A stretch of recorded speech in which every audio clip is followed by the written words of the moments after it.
Okay, so in the last lectures we have seen what is meant by couple, then we have seen its properties, etc. And also we have seen the one numerical, okay, related to the couple and regarding the finding out the position of the resultant. Okay. And I think if you will check out your Telegram channel, so on which I have so added some solved numericals on that position of the resultant, on finding out the position of the resultant. मी काही problems त्या ठिकाणी पाठवले, share केलेले आहेत. ठीक आहे. तर सध्या आपण काय करूया माहिती आहे का, जे काय आपला लास्ट पॉइंट राहिलेला आहे, theory point, graphical method. So that will cover first of all. आता मला वाटतं जे काय पोझिशन फाइंड आउट करायची आहे, तर ती कशी फाइंड आउट करायची वगैरे जे काय मेथड आहे, तर ते सगळ्यांना समजले. ते सेमच असणार आहे सगळ्यासाठी, काही चेंज होणार नाही. ठीक आहे. मग त्यामध्ये कपल असल्यानंतर ते कसं सॉल्व्ह करायचं किंवा एक्सटर्नल मोमेंट असल्यानंतर कसं सॉल्व्ह करायचं ते आपण बघितलेलं आहे. कुणाला काही डाऊट वाटतो का त्याबद्दल आणखी? No sir. No sir. Okay. And आता बघा, आपलं मला वाटतं कितवं लेक्चर आहे? 25वं असेल मला वाटतं, का जास्त असेल. डायरीमध्ये चेक करू शकता. ओके. कारण हे लेक्चर खूप झालेत आपण, आणि हे दरवर्षीच आपण ह्याच्यावरती जास्त लेक्चर घेतो. का तर तुमचा हा बेस आहे. कारण जर का तुम्हाला रिझॉल्युशन मोमेंट येत असेल तर सेकंड थर्डला अजिबात काय प्रॉब्लेम येत नाही. फक्त आपल्याला नवीन कन्सेप्ट शिकायचा आहे आणि त्यामध्ये परत आणखीन रिझॉल्युशन मोमेंट हेच करायचं. ओके. तर त्यासाठी हा चॅप्टर समजणे खूप महत्वाचं असतं. ओके. आता एक थेरी पार्ट आहे, तेवढं आपण बघूया. Graphical method. आता ग्राफिकल मेथड म्हणजे काय? So we started. आपण कुठून सुरुवात केली बघा? रिझल्टंट. बरोबर आहे का? रिझल्टंट फाइंड आउट करायच्या मेथड्स किती असतात? So from that we started it. Okay. So how many methods are there for finding out the resultant find out करायचे किती मेथड्स आहेत? 2. Algebraic and analytical. Algebraic and analytical. Okay. Which one? Analytical and graphical. Graphical, analytical, Okay. and graphical method. Analytical and graphical. Okay. And in analytical we have seen it. Okay. In analytical again there are how many methods are there? 2. Two are there. Okay. Which are that? Trigonometric method and algebraic method. Trigonometric method and the algebraic method. Okay. And in case of the trigonometric method, what we are using in the trigonometric method? Parallelogram. Law of parallelogram of forces we are using it. Okay. And in case of that second method, algebraic method, so what we are using? Method of resolution. Okay, method of resolution. So concept of the method of resolution, so we are using in that. Okay. And related problems we have solved it. Okay.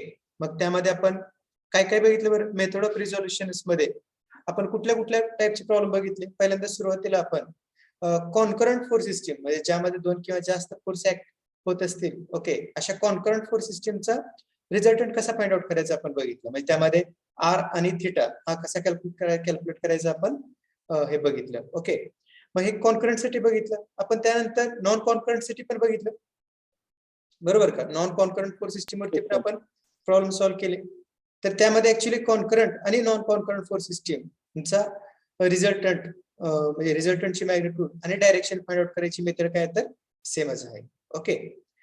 त्यानंतर आपल्याला फक्त concurrent force system असेल तर त्या ठिकाणी आपल्याला माहिती आहे की रिझल्टंट पण कुठे तर त्याच कॉमन पॉइंट वरती ऍक्ट होणार आहे. पण नॉन कॉन्करंट रिझल्टंटची पोझिशन फाइंड आउट करण्यासाठी आपण काय बघितलं तर व्हेरग्नोस थेरम बघितला. ओके. आणि तो यूज करून आपण 3 फॉर्म्युले डिराइव्ह केले. ओके. कुठले 3 फॉर्म्युले बघितले आपण? पहिल्यांदा रिझल्टंटचं परपेंडिक्युलर डिस्टन्स फाइंड आउट करण्यासाठी आपण एक फॉर्म्युला डिराइव्ह केला. जे काही परपेंडिक्युलर डिस्टन्स आहे रिझल्टंटचं, आपण कुठल्या लेटरने दाखवतोय तर स्मॉल डी ने दाखवतोय. ओके. आणि स्मॉल डी चा फॉर्म्युला काय होता तर समेशन, व्हॉट वाज that? Summation Summation of moment of all forces about any point divided by the resultant. Also we have seen for finding out the x intercept. X intercept find out करण्यासाठी आपण formula आपण बघितला. Okay. तर त्यासाठी तर हे कॉमनच राहते तुमचं मोमेंट. इथे खाली काय येणार तर आता समेशन fy. समेशन fy म्हणजेच काय? ओके आणि वाय कंपोनंट फाइंड आउट करण्यासाठी वाय इंटरसेप्ट फाइंड आउट करण्यासाठी फॉर्म्युला काय moment divided by the summation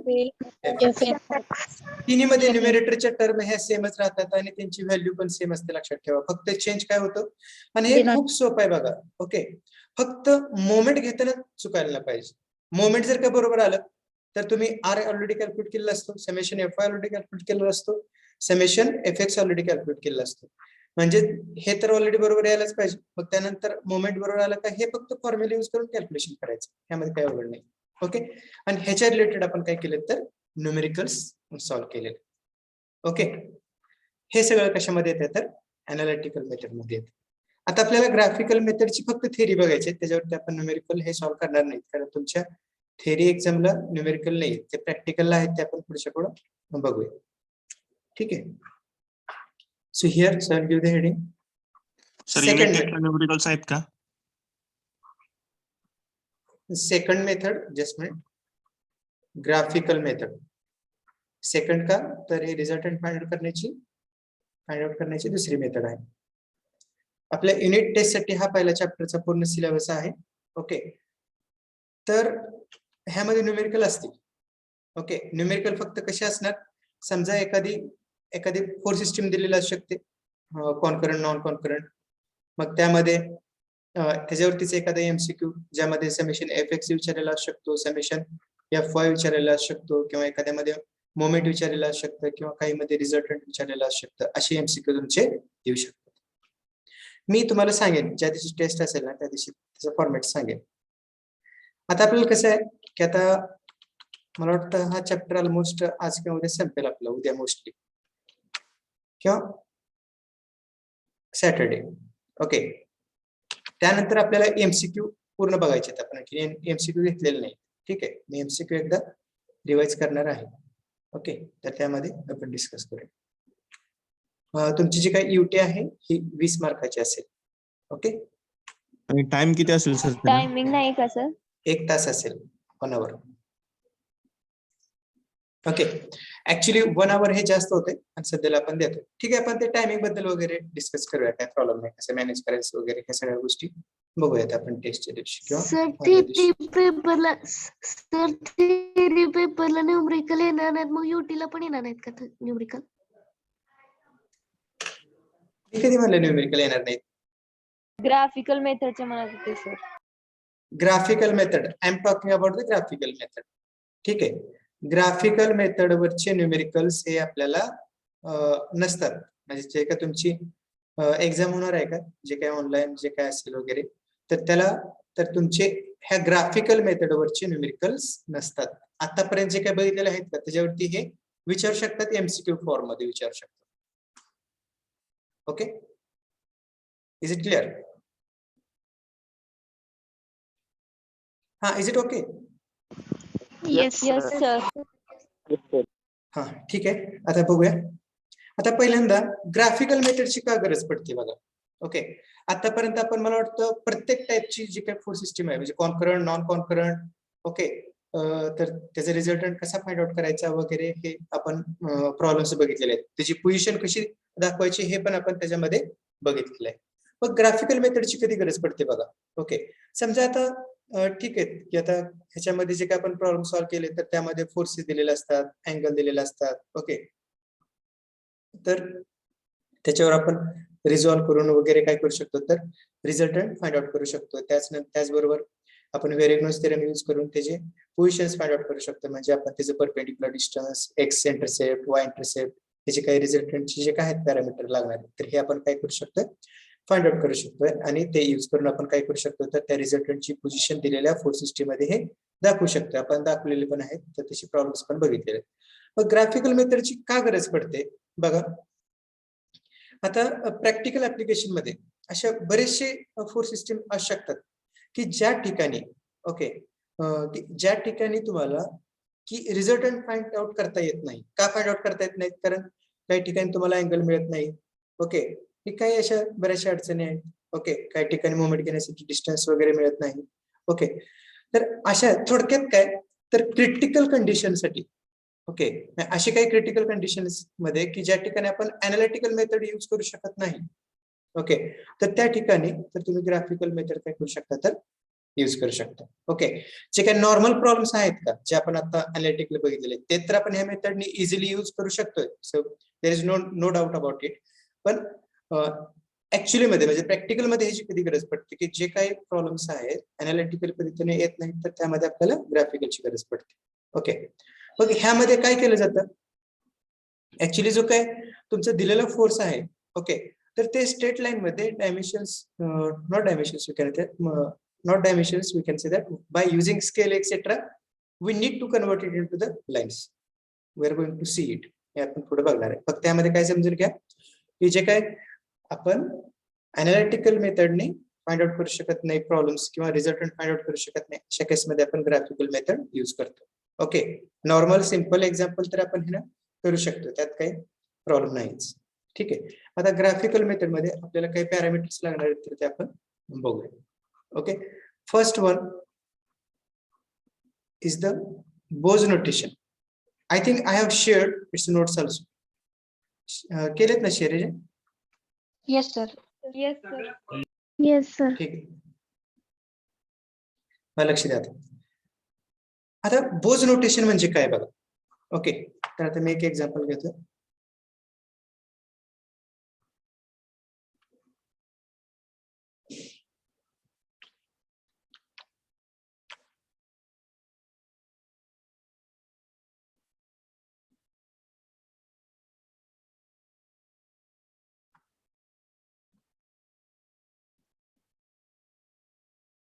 Okay, so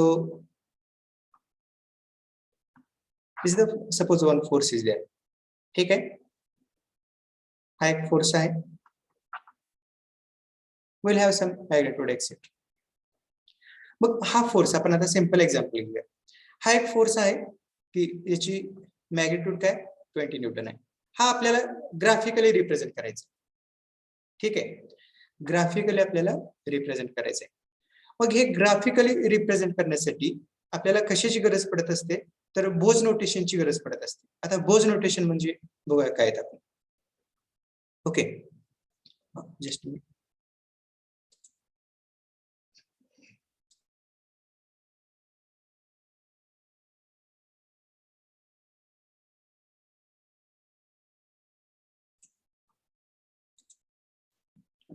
okay, म्हणजे समजा आता हा फोर्स आहे, हा तुम्हाला काय करायचंय तर ग्राफिकली रिप्रेझेंट करायचंय. आता तुम्ही लिहिताना ह्या फोर्सला कसं सांगताय. Okay, so this is the force of 20 newton. So it is acting along the positive X axis और it is acting along the east direction और what you can say whatever this force is there so it is acting due east. ह्याप्रमाणे तुम्ही काय करू शकता, ह्याला read करू शकता. It is okay. How we are reading this force right now. आपण सध्याच्या कंडिशनला हा फोर्स कसा वाचतो किंवा कसं सांगतोय whatever this force is there. Okay, so it is acting along the positive x-axis. Simply you can say that like this, or what you can say that so whatever this force is there of the 20 Newton, so it is acting along the due east, or simply you can say that it is acting due east. Okay, हा मला graphically जर का represent करायचं असेल तर इथं मला काय करावं लागतंय तर या ठिकाणी बोज नोटेशन यूज करावं लागतात. बोज नोटेशन म्हणजे काय बघा. बोज नोटेशन म्हणजे हे लेटर्स आहेत. ओके, ते पण कशी लेटर्स असतात तर capital letters. You can use this capital letters A, B, C, D etcetera किंवा काही पण यूज करू शकता तुम्ही L, M, N. ओके, हे जे काही कॅपिटल लेटर्स आहेत ना हे बोज नोटेशन असतात. Okay, so whatever this letters are there.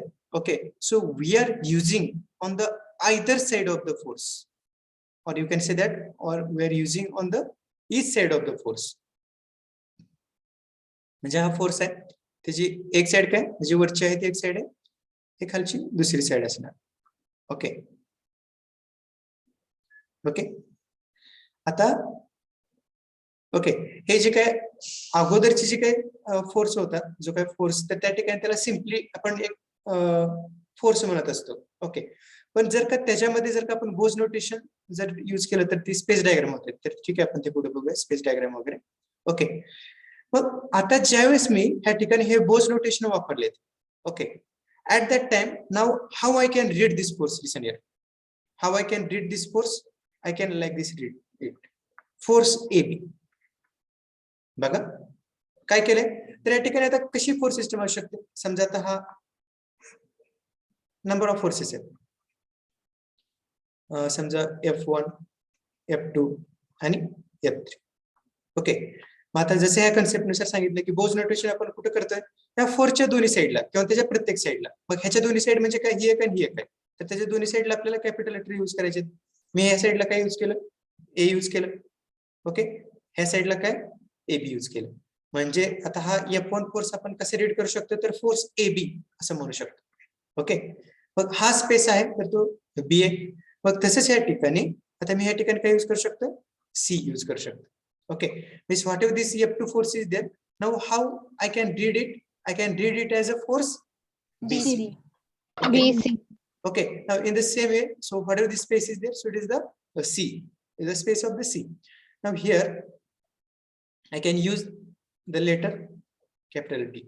Okay, now whatever this F3 force is there, so how I can read it as force CD. Force CD. so it can be force CD. ठीक आहे.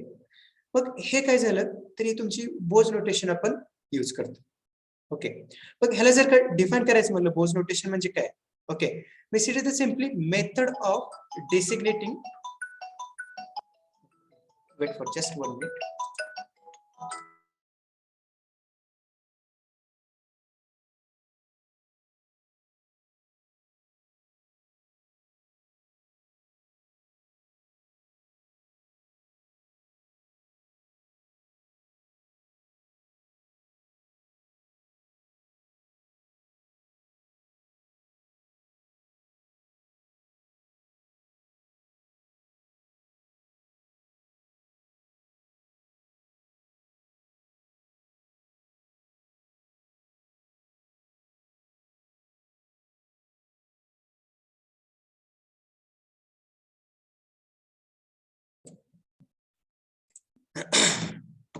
Okay,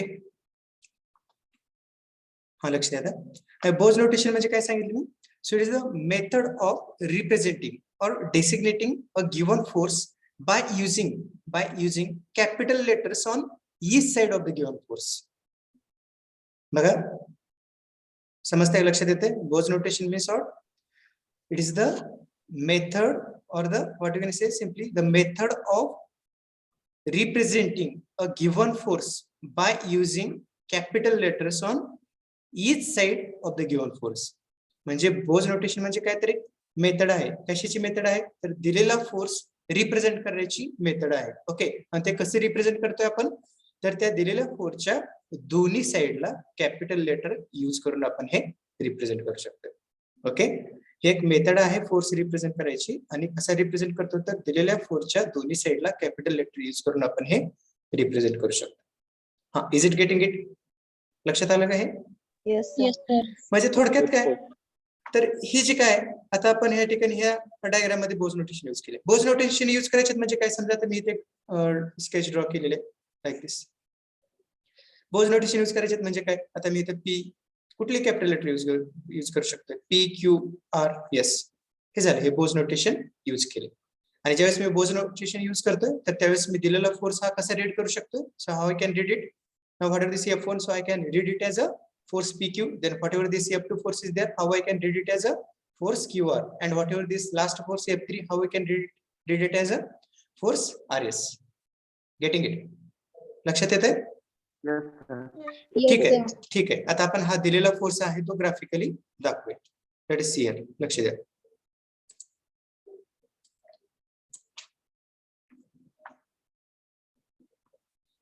ठीक आहे, आता आपल्याला काय करायचंय हे, so forget about all this things. आता पहिल्यांदा आपण काय कन्सिडर केलाय, हा फोर्स कन्सिडर केलाय F is equal to 20 newton. हा ग्राफिकली आपल्याला रिप्रेझेंट करायचा आहे. आणि जो प्रत्येक फोर्स असतो ना आपण तो लाईन मध्ये कन्वर्ट करत असतो, लक्षात ठेवा. ओके, मग हा फोर्स आपल्याला काय करायचं तर एका लाईन सेगमेंट मध्ये कन्वर्ट करायचा आहे. मग हा दिलेला फोर्स अगोदर सांगितलं की अगोदर फोर्स काय होता तर तुमचा force F is equal to 20 newton होता. Okay, and after using the Bow's notation how we can read it as a, हे परत कसं वाचू शकतो मी, AB is equal to 20 newton. Okay, आता हा ग्राफिकल रिप्रेझेंट करायचं आहे. ग्राफिकली जर का मला रिप्रेझेंट करायचं असेल तर ह्या ठिकाणी मला स्केल घ्यावं लागेल. Okay, so I need to take a here scale. ह्या ठिकाणचं स्केल घेऊया आपण. मग काय सुटेबल स्केल घेऊ शकता तुम्ही. मग आपल्याला माहिती आहे आपण हे 10वी-12वी पर्यंत हे यूज केलेलं असतं. मग आपण हे सेंटीमीटर म्हणजे 1 सेंटीमीटर साठी घेतो.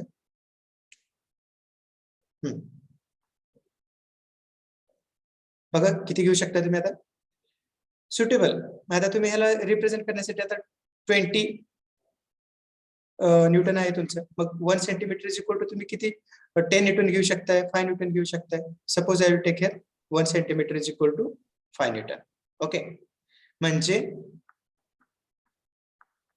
आता लक्ष द्या की ज्यावेळेस बोज नोटेशन तुम्ही यूज केले तर त्यावेळेस तो फोर्स कसा वाचला तुम्ही, फोर्स AB 20 न्यूटन, आणि लेटर कसे होते तर कॅपिटल AB होते. ओके, मग आता हे जे काही दिलेले डायग्राम आहे का ह्याला स्पेस डायग्राम म्हणतात. म्हणजे दिलेल्या डायग्राम मध्ये जर का आपण बोज नोटेशन दाखवले तर ही स्पेस डायग्राम ह्याची डेफिनेशन आपण बघूया पुढे. ओके, आणि आता आपल्याला ह्या फोर्सची व्हेक्टर डायग्राम ड्रॉ करायची असते. व्हेक्टर डायग्राम ते पण त्याची डेफिनेशन आपण बघूया. Okay, vector diagram. मग ज्यावेळेस व्हेक्टर डायग्राम ड्रॉ करत असतो आपण तर त्यावेळेस जे काही लेटर्स आहेत, समजा आता फोर्स हा कॅपिटल AB आहे, तर व्हेक्टर डायग्राम तुम्ही ड्रॉ करताना तर त्या ठिकाणी लेटर्स हे स्मॉल AB असतात. म्हणजे व्हेक्टर डायग्राम मधला प्रत्येक लेटर हा स्मॉल केस मध्येच असतो. ठीक आहे, आता काय काय केलं बघा आपण ह्या ठिकाणी स्केल घेतलाय 1 centimetre is equal to 5 newton. Okay, and now we have to draw the vector diagram for this force 20 newton. ठीक आहे, आता मला काय करावं लागेल ह्या ठिकाणी ह्या फोर्स AB ला, ओके, फोर्स AB ला पॅरलल लाईन ड्रॉ करायची. ओके, लाईक दिस. ह्या फोर्स AB ला काय करायचे तर पॅरलल लाईन ड्रॉ करायची, आणि ह्याची जी काय लेंथ असणार आहे का ही लेंथ ही किती असेल बघा तुम्ही सांगू शकता. आता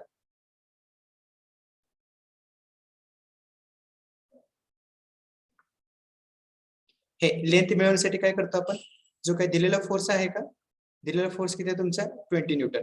ओके, त्याला आपण स्केलनी डिवाइड करत असतो. म्हणजे आपल्याला ह्या ठिकाणी ह्या लाईन सेगमेंटची लेंथ मिळते. म्हणजे 20 बाय किती आपला 5 आहे. ओके, हे किती येते 4 सेंटीमीटर. 4 सेंटीमीटर. ओके, म्हणजे हे तुमचे डिस्टन्स किती झालं तर 4 सेंटीमीटर झालं. ओके, आणि हा आपला फोर्स कुठला होता AB होता. म्हणजे आता इथे काय झालं तर स्मॉल AB झालं, कारण व्हेक्टर डायग्राम ड्रॉ करताना किंवा ग्राफिकली रिप्रेझेंट करताना आपण सगळे लेटर्स कसे यूज करतो तर स्मॉल लेटर यूज करतो. आणि हा तुमचा इथे फोर्स दाखवू शकता गिवन फोर्स. ओके, हा झाला फोर्स F. ठीक आहे, तर ह्याप्रमाणे काय केलं तर आपण हा ग्राफिकली हा रिप्रेझेंट केला. बघा पहिल्यापासून आहे का, हा गिवन फोर्स आहे F इज इक्वल 20 न्यूटन. तर मला काय करायचं तर हा ग्राफिकली रिप्रेझेंट करायचं. ग्राफिकली रिप्रेझेंट करायचं असेल तर मला पहिल्यांदा काय करावं लागेल, ह्या ठिकाणी बोज नोटेशन यूज करावं लागतील. बोज नोटेशन म्हणजे काय असतात तर कॅपिटल लेटर्स असतात. ओके, मग ते कॅपिटल लेटर्स काय केले तर ह्या फोर्सच्या दोन्ही साईडला यूज केले. ज्यावेळेस मी बोज नोटेशन या ठिकाणी यूज करतो तर त्यावेळेस तो फोर्स आपण कसा रीड करतो तर फोर्स AB असा त्याचा उल्लेख करतो. Okay, AB is equal to 20 newton. आणि ज्यावेळेस तुम्ही हे व्हेक्टर डायग्राम ड्रॉ करता तर त्यामध्ये जे काही नोटेशन्स असतात सेम फोर्स AB आहे, पण ज्यावेळेस तुम्ही व्हेक्टर डायग्राम ड्रॉ करता तर त्यावेळेस त्या ठिकाणी जे काही नोटेशन्स असतात तर ते काय होणार तर स्मॉल AB होणार. Okay, here will be small a and it will B small b. ठीक आहे, आणि हे ड्रॉ करताना आपण काय करत असतो तर ह्या फोर्सला पॅरलल लाईन ड्रॉ करतो. ओके, बघा ह्याला एक्झॅक्टली आता समजा हे horizontal parallel to X axis आहे किंवा इज डायरेक्शन ऍक्ट होतं तर तशीच लाईन ह्या ठिकाणी मी ड्रॉ केली. ओके, आणि ह्याचे जे काही डिस्टन्स आहे किंवा हे जी काही लाईन आहे त्याची काही लाईन सेगमेंटचे डिस्टन्स आहे ते किती आहे 4 सेंटीमीटर. का तर ह्या ठिकाणी मी स्केल घेतलेला आहे. किती स्केल घेतलाय 1 centimetre is equal to 5 newton घेतलेले. ओके, मग 4 सेंटीमीटर कसं मिळालं, मग जो काही दिलेला फोर्स आहे का त्याला स्केलने डिवाइड करायचं. म्हणजे किती येते तुमचे इथं 4 सेंटीमीटर येते. म्हणजे हा दिलेला जो काही फोर्स आहे का force is equal to 20 newton, तर तो आपण ग्राफिकली अशा प्रमाणे कन्वर्ट केला. लक्षात आलं का? Yes sir. Yes, sir. ठीक आहे. हा, आता आपण काय करूया माहिती आहे का, थोडं पुढे जाऊया. थोडं आणखीन आपण जसे आणखीन एक्झाम्पल केसेस घेऊ तर ते आणखीन क्लिअर होत जाईल. ओके, बोज नोटेशनची डेफिनेशन थोडी लक्षात ठेवा. काय सांगितलं मी, the method of representing a given force okay by using capital letters on the each side of the given force is nothing but the Bow's notation. ठीक आहे, is it okay? Yes sir. Yes, sir. हा, थोडं पुढे जाऊया आता आपण.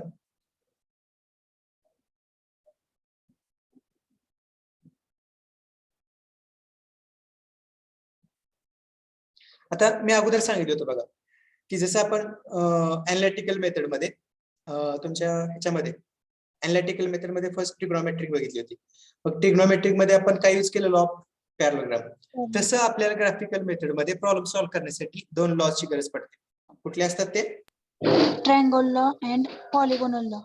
Okay, triangle law and the polygon law. मग तुम्ही हे सांगू शकता की ट्रायंगल लॉची कधी गरज पडणार आणि पॉलिगॉन लॉची कधी गरज पडणार? जसं आपण तुमची कुठली ट्रिग्नोमेट्रिक मेथड कधी यूज केली होती आणि अल्जेब्रिक फोर्सेस असेल तर ट्रायंगल लॉ मोर दॅन 2.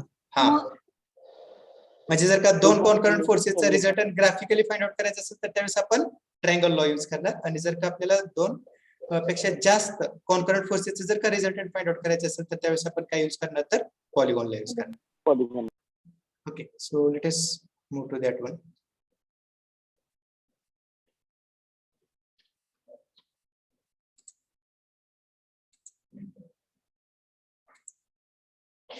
हे बघा, आता जस्ट आपण हे बघितलेलं आहे.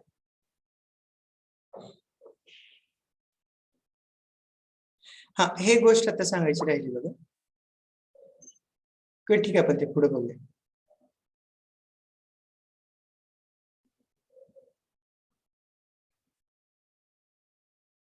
आता हे एकदम सिंपल स्टेटमेंट आहे बघा. So see here,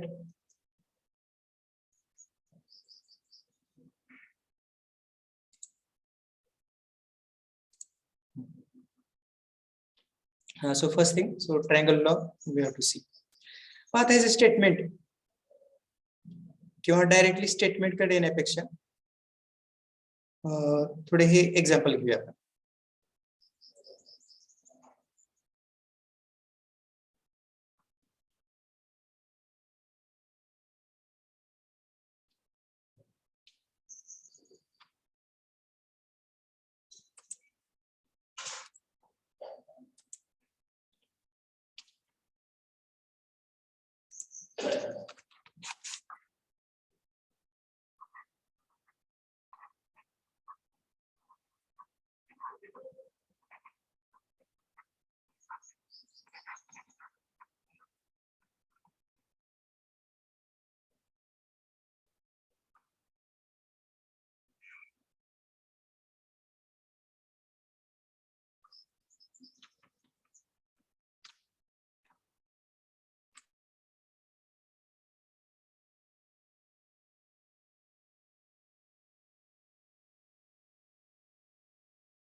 Okay, so see here, so we'll consider this force system.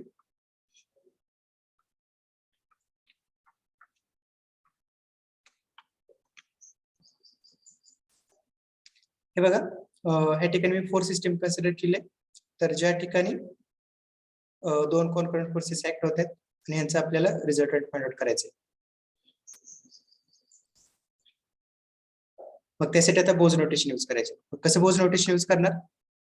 समजा आता मला या ठिकाणी F1 बोज नोटेशन यूज करून दाखवायचं. मग काय करावं लागेल मला? Capital.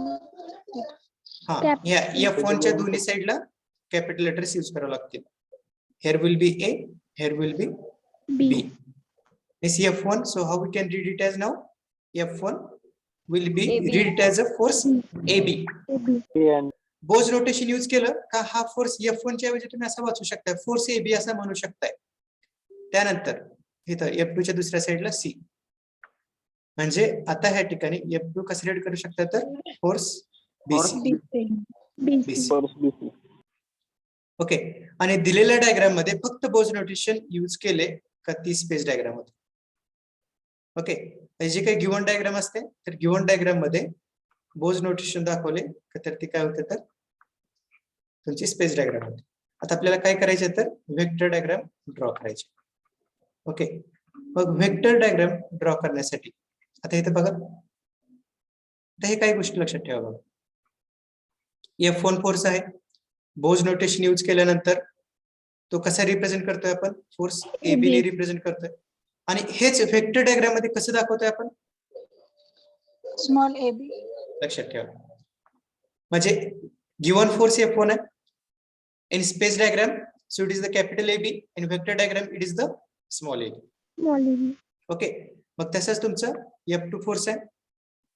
So in space diagram so it will B BC and in vector diagram so it will be small bc. ठीक आहे. आता आपण ह्या ठिकाणी मॅग्निट्यूड घेतले तर जनरल आपण फोर वेक्टर डायग्राम ड्रॉ करूया. ओके. आता काय करायचं मला ह्या ठिकाणी ह्या आता मॅग्निट्यूड घेतली नाही आपण त्यासाठी इन जनरल घेतो. ह्या AB ला पॅरलल लाईन ड्रॉ करायची. ओके. या ठिकाणी काय करेन मी ह्या AB ला पॅरलल लाईन या ठिकाणी ड्रॉ करू शकतो. ओके. सो लाईक दिस. म्हणजे इथं तुमचं काय झालं तर स्मॉल AB झालं. हा काय झालं तर गिवन फोर्स F1. ठीक आहे. मग आता तसंच काय करायचं आता BC ला पॅरलल लाईन ड्रॉ करायची. आता BC ला ज्यावेळेस तुम्ही पॅरलल जे लाईन ड्रॉ करताय ते स्टार्ट कुठून करावं लागेल तर बघा ह्या B पासून करावं लागेल. Because whatever this vector diagram we are drawing so we are drawing as per the sequence of the Bow's notation. Okay. म्हणजे तुम्ही काय करणार आता ह्या BC ला पॅरलल म्हणजे एक्झॅक्टली ह्याला उचलून काय करायचं तर इथं एकदम पॅरलल म्हणजे समजा इथं तुमचा काय 30 डिग्री असेल. ओके. तर इथं पण तुम्हाला 30 डिग्रीलाच लाईन ही ड्रॉ करावं लागणार आहे. पॅरललचा अर्थ असा होतो. Okay. So draw parallel line to the BC force BC. acute angle sir. Hello sir. हा बोला. इथे acute angle आहे ना कुठला म्हणजे काय अँगल 30 डिग्री असेल तर इकडे पण acute angle तर इकडे पण तसंच असायला पाहिजे ना. बी पासून स्टार्ट झाला तर. हा हा ह्याच्याबद्दल बोलतोय ना F2 बद्दल ह्या BC बद्दल. Yes sir. म्हणजे काय करायचंय आपल्याला याला पॅरलल लाईन ड्रॉ करायची. कुठून ड्रॉ करायची तर ह्या B पासून. बरोबर का. म्हणजे ही लाईन ह्याला एक्झॅक्टली पॅरलल म्हणजे मला हे अँगल मी कशासाठी दाखवलंय तर इथं 30 डिग्री असेल तर इथून ज्यावेळेस तुम्ही लाईन ड्रॉ करताय इथून ज्यावेळेस तुम्ही एखादी लाईन ड्रॉ कराल तर तिचं पण अँगल किती असायला पाहिजे तर 30 डिग्री असायला पाहिजे. So it means like that. म्हणजे ही पण लाईन कशी येणार तर तुमची ह्याप्रमाणे. ओके.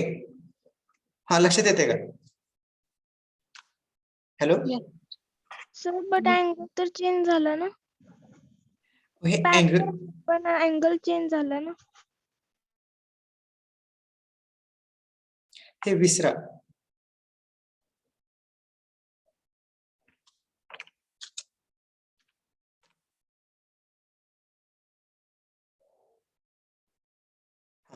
अँगल विसरा. आता मी काय म्हणतो ते शब्द लक्ष द्या का. मला काय करायचंय तर पॉइंट B मधून ओके पॉइंट B मधून ह्या फोर्स BC ला पॅरलल लाईन ड्रॉ करायची. कशी ड्रॉ करणार मला सांगा. तुम्ही सांगा कशी लाईन ड्रॉ करणार पॅरलल तुम्ही. काय व्हॉट इज माय इंटेन्शन. आता जसं आपण ह्या ठिकाणी हे जे काही AB फोर्स आहे का तो ह्या ठिकाणी दाखवला. ओके. तो फोर्स कसा दाखवलाय मी कसा दाखवलाय तर AB कसा आहे हॉरिझॉन्टल आहे म्हणून तो पण ह्या ठिकाणी AB ही लाईन हॉरिझॉन्टलच ड्रॉ केली. तसे ह्या ठिकाणी ही आता मला BC ची लाईन ड्रॉ करायची आहे. ओके. मग हा या ठिकाणी फोर्स BC कसा आहे तर त्याला एक्झॅक्टली पॅरलल लाईन ड्रॉ करायची. कसं तुम्ही ती लाईन इथे ड्रॉ कराल पॅरलल.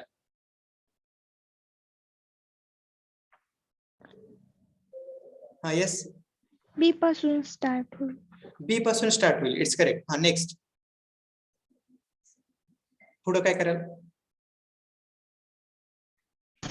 तिची डायरेक्शन.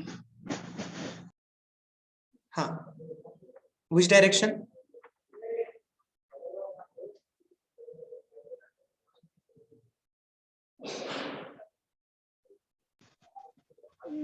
Upward direction.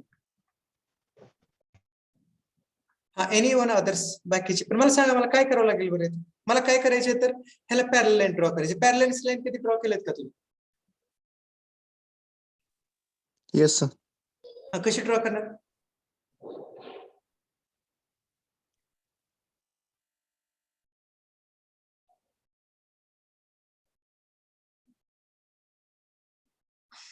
हे बघा, हे जाऊ दे सोडा.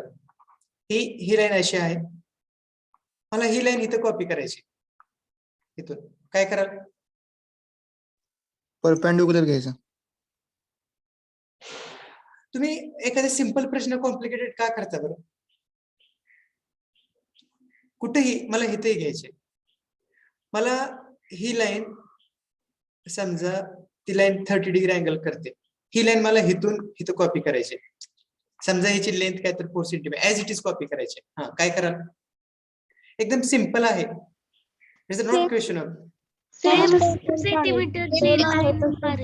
येऊ शकतो ना. काय करणार तुम्ही? तुम्हाला ही लाईन इथे रिपीट करायची. हा जो काय समजा इथे ए पॉइंट असेल तर तुम्ही काय करणार? ए पॉइंट घेणार. ओके, परत काय करणार? इथून 30 डिग्री अँगल, 30 डिग्री अँगल, हा 30 डिग्री अँगल दिलाय तर तुम्ही कोण मापक घेणार? तुमचा प्रोटेक्टर तो इथे ठेवणार. माहिती आहे ना कोण मापक? Yes sir. इथं 30 डिग्री आहे इथं, तर तो अँगल घेणार आणि अशी लाईन ड्रॉ करणार. बरोबर का? ही 4 सेंटीमीटर आहे तर तुम्ही काय करणार? हे स्केलवरती हे मेजर करणार आणि मग इथे तुम्हाला पॉइंट मिळेल. समजा इथे बी असेल, हे बी, ही लाईन झाली तुमची. असंच कॉपी कराल ना, सिंपल. हा क्वेश्चन 4थी 5वीचा आहे, म्हणजे आपला काय म्हणतात त्याला की हे ऍज इट इज ड्रॉ करा. बोर्डवरती ड्रॉ केलंय आणि इथे ड्रॉ करा. असे प्रश्न मला वाटतं खूप लहानपणी विचारतात. Is it clear? Yes sir. मग त्याचप्रमाणे मला काय करायचंय? मला ह्याला पॅरलल लाईन इथे ड्रॉ करायची आहे. ऍक्च्युली आता तुम्ही इथे समोर नाही, आपल्या इथं एक रोल अँड ड्रॉ म्हणून स्केल असतं. ऐकलंय, बघितलंय? रोलर म्हणतो आपण Yes, sir. त्याला. स्केल रोल अँड ड्रॉ किंवा रोलर आपण जनरली यूज करतो. Have heard that? Yes sir. ठीक आहे, तर ठीक आहे, तो बाजूला ठेवा, बऱ्याच जणांना माहित नसेल तर. मग तसंच मला आता काय करायचंय? ही लाईन मला ह्या फोर्सला पॅरलल लाईन ह्या बी पासून ड्रॉ करायची आहे. कशी ड्रॉ कराल मला सांगा आणखी परत एकदा तुम्ही.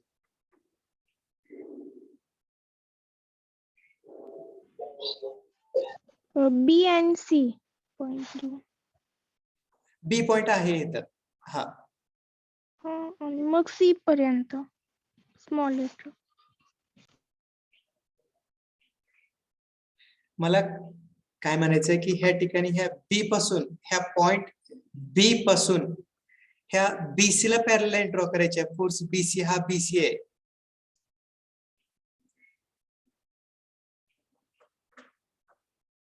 इथं कसं सांगितलं मला? इथं कसं तेवढा सांगितलं? अँगल काढून करणार. सिंपल आहे ना. एकतर रोलर स्केलर यूज करणार तुम्ही, नाहीतर काय करणार? तर ह्या ठिकाणी हा अँगल किती आहे बघणार, तेवढा अँगल काय करणार? तर इथं घेणार. ओके, जेवढा समजा 30 असेल तर या ठिकाणी 30 डिग्री अँगल घेणार आणि हे मिळणार. आता ऍक्च्युअल डिस्टन्स घेतलेलं नाही, त्यासाठी आपल्याला माहित नाही, तर स्केलनुसार आपल्याला डिस्टन्स पण मिळालं असतं. ठीक आहे, आणि मग आपल्याला कुठला पॉईंट मिळतो? तर या ठिकाणी सी पॉईंट मिळतो. लक्षात आलं का? ह्याला पॅरलल लाईन, बीसी फोर्सला पॅरलल लाईन आपण या ठिकाणी ड्रॉ केलेली आहे. लक्ष द्या पहिल्यापासून. ओके, हे बघा, आता काय करायचं या ठिकाणी मला? ह्याला ह्याची वेक्टर डायग्राम ड्रॉ करायची. म्हणजे काय करायचंय? ह्या फोर्स एबी ला पॅरलल लाईन ड्रॉ करायचे. पॅरलल म्हणजे काय? हा समजा जर का हॉरिझॉन्टल राईटवर्ड डायरेक्शनला ऍक्ट होत असेल तर तुमची लाईन पण ती पण कशी असणार? तर ह्याप्रमाणेच असणार. ओके, मग ह्या ठिकाणी ज्यावेळेस तुम्ही वेक्टर डायग्राम ड्रॉ करता, हे कॅपिटल ए बी काय होतं? तर स्मॉल ए बी होतं. म्हणून इथं काय झालं? तुमचं हे स्मॉल ए बी झालं.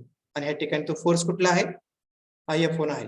हा फोर्स, हा F1 दाखवलाय. ठीक आहे, मग तसंच काय करायचंय? तर पॉइंट बी मधून बीसी ला पॅरलल लाईन ड्रॉ करायची. तुम्ही नोटेशन समजून घ्या थोडं. मी अगोदर म्हणलंय की ज्यावेळेस वाचतोय आपण तर त्यावेळेस ते क्लिअर व्हायला पाहिजे.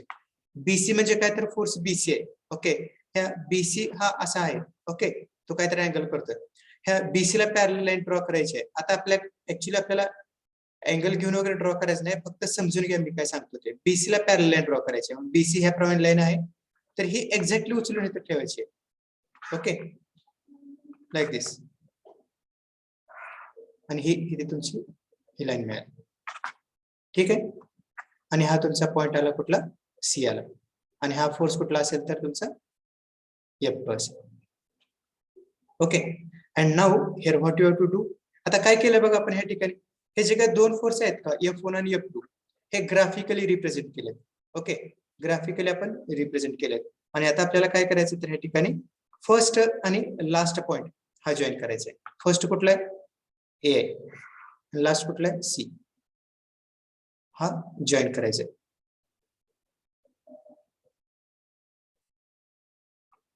ठीक आहे. आणि हा जो तुमचा ही जी लाईन असते, जसे ह्या ठिकाणी आपण A1 काय रिप्रेझेंट करताय? F1 रिप्रेझेंट करतोय. त्यानंतर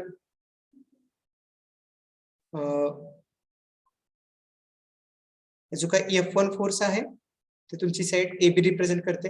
या ठिकाणी जे काय F2 फोर्स आहे साइड BC रिप्रेझेंट करते. त्याचप्रमाणे हा AC काय रिप्रेझेंट करत असतो तर त्या दोन फोर्सेसचा रिझल्टंट रिप्रेझेंट करत असतो. हाच तुमचा काय असतो तर ट्रायंगल लॉ असतो. आणि ह्याची डायरेक्शन कायम कशी असते तर so it will be always from first point to the last point. जी डायरेक्शन कशी असते तर फर्स्ट पॉइंट कडून शेवटच्या पॉइंट कडे असते. ओके, हे ट्रायंगल लॉ काय सांगतंय, जर का आपण दोन कॉन्करंट फोर्सेस एखाद्या ट्रायंगलच्या दोन ऍडजस्टंट साइडने जर का दाखवू शकत असेल तर त्यावेळेस त्या ट्रायंगलची थर्ड साइड हे काय रिप्रेझेंट करेल तर त्या दोन फोर्सेसचा रिझल्टंट रिप्रेझेंट करेल. Are you getting it? लक्षात येते का? सिंपल स्टेटमेंट आहे. What is that?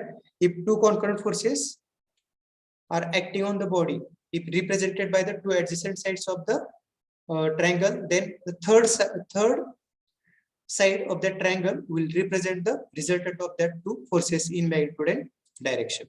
जे आपण आता ह्या ठिकाणी मी तुम्हाला दाखवलं होतं. हे बघा, what it tells. If two concurrent forces acting simultaneously on a body, then it can be represented in magnitude and direction by two adjacent sides of the triangle. Then resultant may be represented by the third side of the triangle in magnitude and direction. ते हेच केलेलं आहे या ठिकाणी. आणि समजा मग परत काय करायचं आपल्याला, आता ह्या ठिकाणी रिझल्टंट आपण काय केलं, आपल्याला मिळालं ह्या ठिकाणी व्हेक्टर डायग्राम मध्ये. मग आता हा जो रिझल्टंट आहे तर तो परत स्पेस डायग्राम मध्ये दाखवायचा. मग तुम्ही परत काय करणार तर हा जो काय मिळालेला रिझल्टंट आहे का तर ह्याला पॅरलल लाईन, ओके, ह्याला पॅरलल लाईन तुम्ही ड्रॉ करणार. कुठे ड्रॉ करणार तर ह्या तुमच्या स्पेस डायग्राम मध्ये. सो हिअर लाईक दिस. हा काय झाला तुमचा तर हा स्पेस डायग्राम मध्ये रिझल्टंट परत दाखवला. हा तुमचा RS. Okay, is it getting it? Yes, sir. Yes sir. Simple आहे. याला जास्त असं काही वेळ घेऊ नका. एकदम मला वाटतं एकदम इझी आहे. तुम्ही त्याला कम्प्लीट करू नका. एक काय लक्षात ठेवायचं आपल्याला की जर का आपण दोन कॉन्करंट फोर्सेस जर का एखाद्या ट्रायंगलच्या दोन ऍडजस्टंट साइड जर का दाखवू शकत असेल तर त्यावेळेस त्या ट्रायंगलची थर्ड साइड ही काय रिप्रेझेंट करते तर त्या दोन फोर्सेसचा रिझल्टंट रिप्रेझेंट करते. That's all over. ओके, ठीक आहे. लक्ष द्या, इथंच मी लगेच सांगतो तुमचा पॉलिगॉन लॉ कसा असतो बघा, असाच आहे.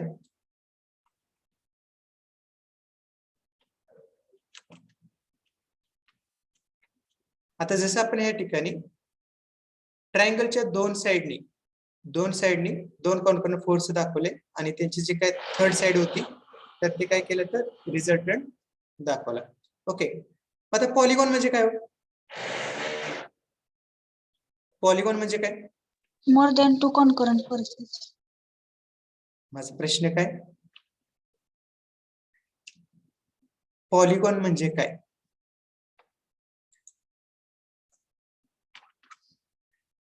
मोर than two. What? More than two sides. काय म्हणतो त्याला? मेनी. Poly means many. लक्ष द्या, काही गोष्टी शिकण्यासारख्या असतात बघा. आपण पुढे जातो खूप, पण आपण बेसिक गोष्टी आपण विसरत असतो जे आपण 4थी 5वीला शिकलेले असतात. आणि हेच आपल्याला मिस्टेक्स होतात कुठे आपण इंटरव्ह्यू वगैरे देताना, ज्यावेळेस थर्ड इयर फायनल इयर मध्ये आपण असताना विचारतात त्याने बेसिक आणि आपल्याला बेसिक येत नसतं. हे तुमचं आन्सर नाहीये.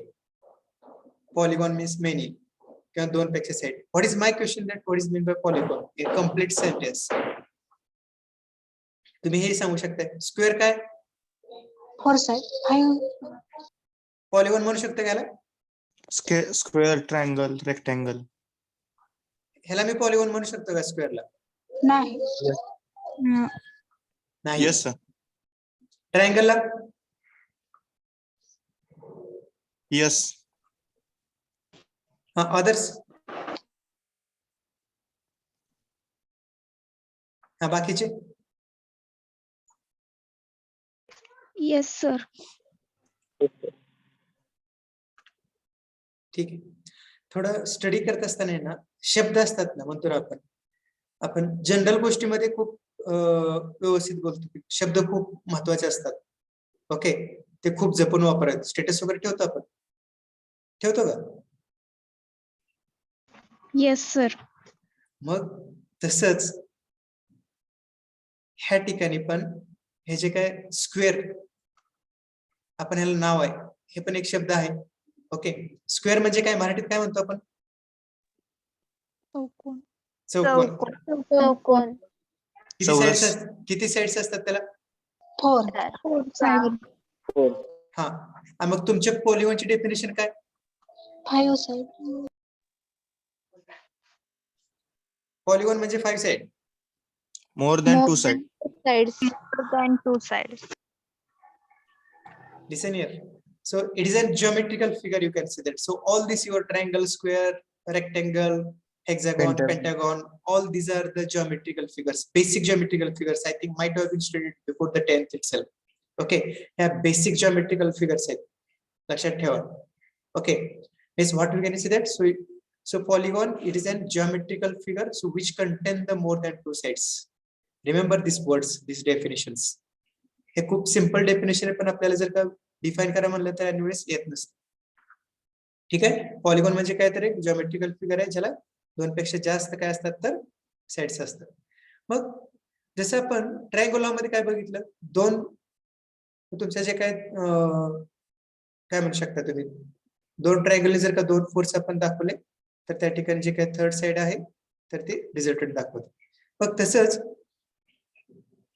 ज्यावेळेस एखादी फोर्स सिस्टीम आहे, ओके, ज्यामध्ये काय नंबर ऑफ फोर्सेस ऍक्ट होतात,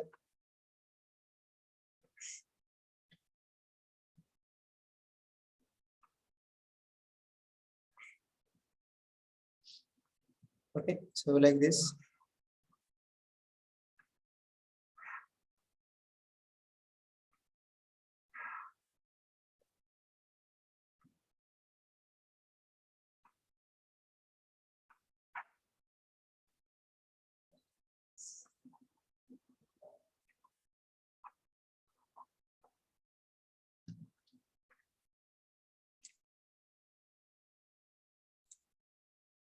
हे बघा,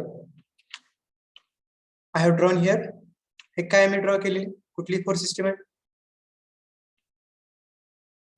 Concurrent forces. बरोबर आहे. ही कुठली आहे तर एक कॉन्करंट फोर्स सिस्टीम आहे.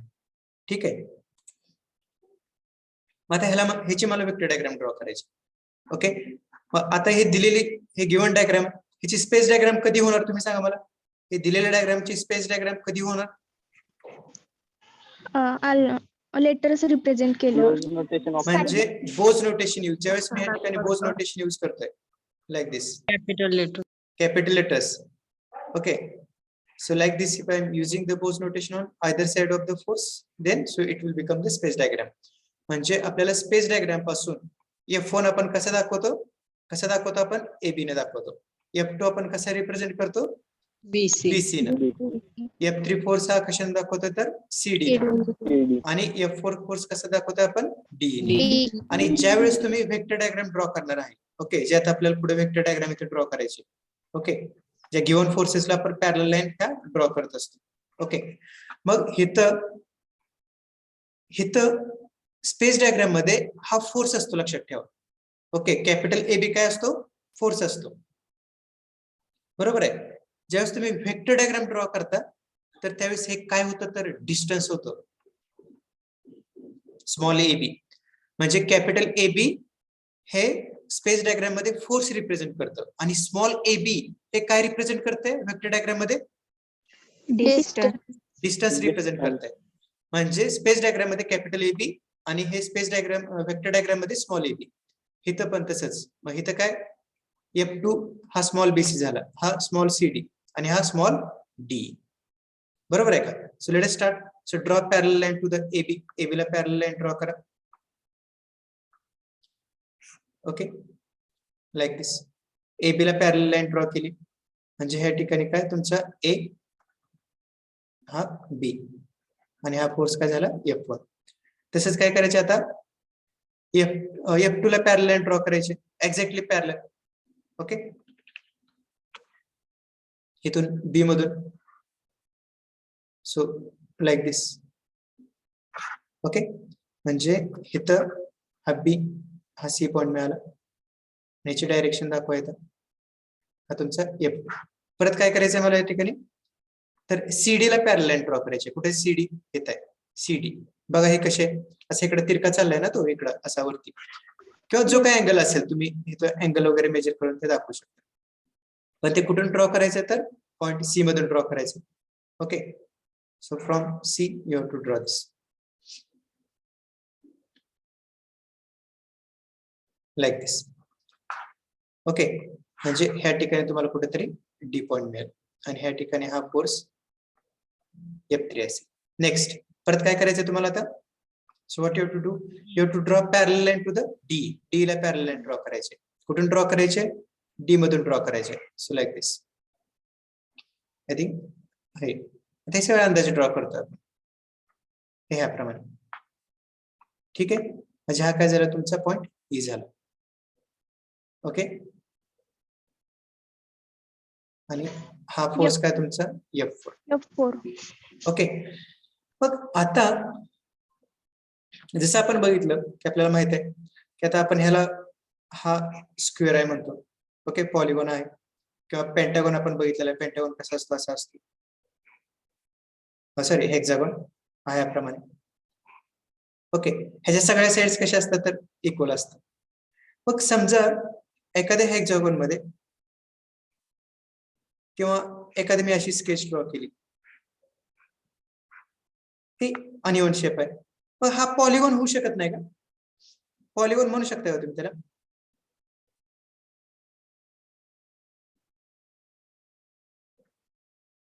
बरं, मी अशी एक स्केच ड्रॉ करतो. ह्याला पॉलिगॉन म्हणू शकता का तुम्ही? Yes. Yes. म्हणू शकताय. Okay, correct. कारण जर का हे पेंटागॉन वगैरे आपण बघितलं, जर का त्यांच्या सगळ्यांच्या साइड रेग्युलर, त्याला आपण काय म्हणतो, सगळ्यांच्या साइड इक्वल असतील तर त्याला आपण रेग्युलर पेंटागॉन, रेग्युलर हेक्सागॉन म्हणत असतो. ठीक आहे, पण समजा तर त्यांच्या जर काही साइड नसतील तर तो पेंटागॉन होणार नाही किंवा हेक्सागॉन होणार नाही, पण तो पॉलिगॉन राहणार ना. Is it correct? Yes, Yes, sir. पॉलिगॉनची डेफिनेशन काय की त्याला नंबर ऑफ साइड्स पाहिजे. Okay, is it getting it? Greater than 2 sides should be there. मग तसंच ह्या ठिकाणी काय केलंय बघा. त्या ठिकाणी F1, F2, F3 हे जे काही फोर्सेस आहेत का, एका पॉलिगॉनच्या नंबर ऑफ साइड्सनी मी रिप्रेझेंट केलेले आहेत, दाखवले आहेत. इज इट गेटिंग दिस? काय केले तर हे जे काय नंबर ऑफ फोर्सेस आहेत का, हे एका पॉलिगॉनच्या नंबर ऑफ साइड्सनी रिप्रेझेंट केलेले आहेत, दाखवले आहेत. मग ज्यावेळेस मी ह्या ठिकाणी first to last point polygon चा जॉईन करेन, जस्ट मिनिट बघा. When I join the first end,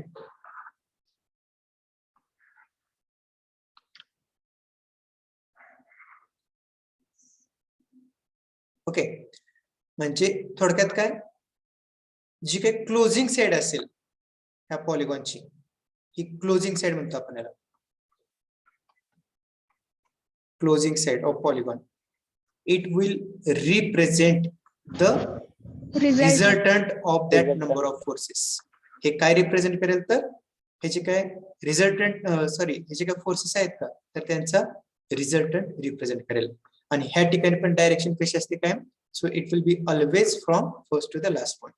so this will be resultant. लक्षात येते का? म्हणजे सिमिलरली तुम्ही आता पॉलिगॉन लॉचे स्टेटमेंट सांगू शकता.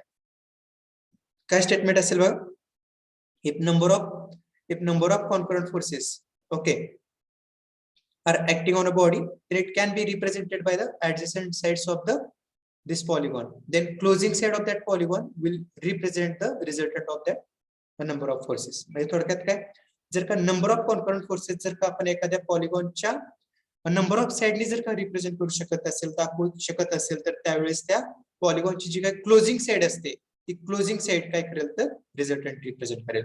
म्हणजे ह्या ठिकाणी जर का रिझल्टंट पाहिजे असेल तर तुम्ही काय करणार ह्या ठिकाणी, so will measure this length.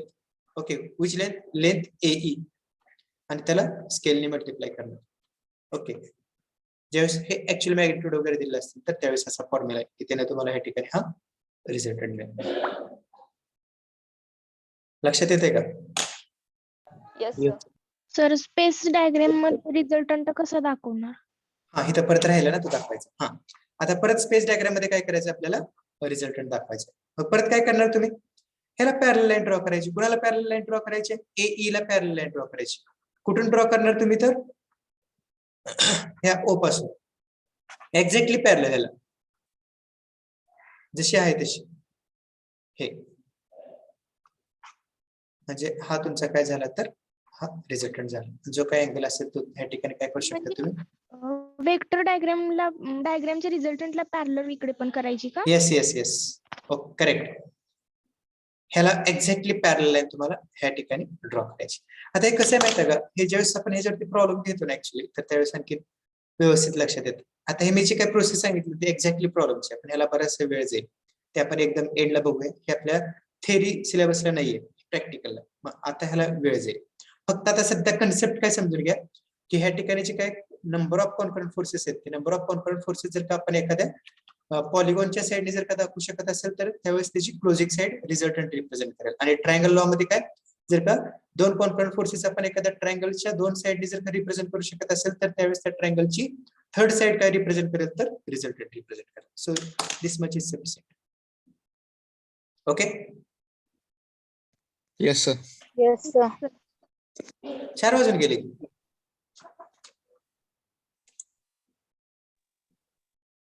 Okay,